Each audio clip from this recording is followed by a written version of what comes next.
की कोशिश की, हर इलेक्शन में नारा दिया, कभी कहा कि आजादी देंगे, कभी कहा कि हम तुम्हें सेल्फ रूल देंगे, कभी और कुछ कहा, लेकिन देने वाले कोई कुछ नहीं थे। जब कुर्सी मिलती थी भूल जाते हैं। अभी 10 साल से उनको कुछ याद नहीं आया। इलेक्शन आया तो हमारे गुजरवाल भाइयों को अलग बहकाएंगे, हमारे पहाड़ियों को अलग बहकाएंगे, 370 को अलग बहकाएंगे। लेकिन जब 370 खत्म हुआ, नेशनल कॉन्फ्रेंस के लोकसभा में 3 MP थे, एक ने भी आवाज नहीं की।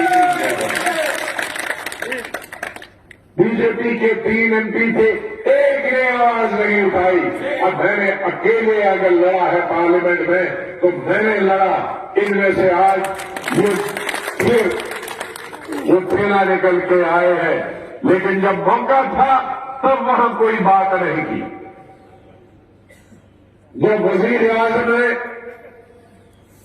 आम पार्टी मीटिंग बुलाई, पहला स्पीकर मैं था और मैंने 1 घंटा बोला, लेकिन ये दूसरी जो पार्टी जो हुकूमत में रही वो अपने खानदान का ही बोलते रहे।